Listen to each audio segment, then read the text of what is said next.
Hi అండి, అందరికీ నమస్కారం అండి. ఫ్రెండ్స్, ఇప్పుడే అందిన వార్త. ఇక పెన్షనర్లకు అదిరిపోయే గుడ్ న్యూస్. ఇక చంద్రబాబు కీలక ఆదేశాలు జారీ అంటూ అప్డేట్ అయితే వచ్చిందండి. అయితే ఇందుకు సంబంధించిన పూర్తి వివరాలు అయితే మన వీడియోలో తెలుసుకుందామండి. వీడియో స్కిప్ చేయకుండా చూడండి ఫ్రెండ్స్. లేట్ చేయకుండా వివరాల్లోకి వెళ్ళిపోదాము. ఇక ఆంధ్రప్రదేశ్ ప్రభుత్వం కీలక ప్రకటన చేసింది. పెన్షన్ పొందుతున్న లబ్ధిదారులకు, ఆందోళన చెందుతున్న వారికి ప్రభుత్వం పూర్తి భరోసా ప్రకటించింది. పెన్షన్ తొలగింపు జరుగుతుందని కక్షపూరితంగా ప్రతిపక్షాల పార్టీ నాయకులు పెన్షన్లు తొలగిస్తున్నారనే నేపథ్యంలో ప్రభుత్వం కీలక నిర్ణయం తీసుకుంది.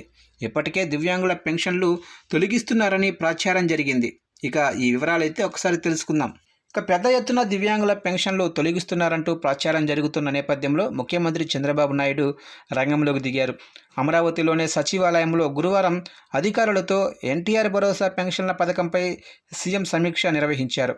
గత ప్రభుత్వంలో అంటే వైఎస్ జగన్ ప్రభుత్వంలో అడ్డదారిలో సదరన్ సర్టిఫికెట్లు తీసుకొని పెన్షన్ పొందుతున్న వారిపై ఇటీవల జరిపిన పునః పరిశీలన వివరాలను అధికారులు ముందుంచారు.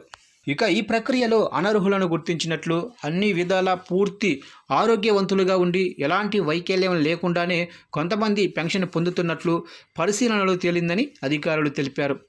అనర్హులైన పెన్షన్లు ధృవీకరించడానికి ప్రత్యేక వైద్య బృందాలను నియమించి నిర్ధారించినట్లు చెప్పారు.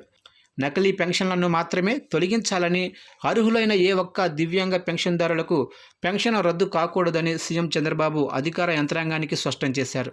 అర్హులైన పెన్షన్లు యథావిధిగా కొనసాగుతాయని తెలిపారు. దివ్యాంగులు ఎవరూ కూడా ఈ విషయంలో ఆందోళన చెందాల్సిన పని లేదని ముఖ్యమంత్రి చంద్రబాబు పూర్తి భరోసా ఇచ్చారు.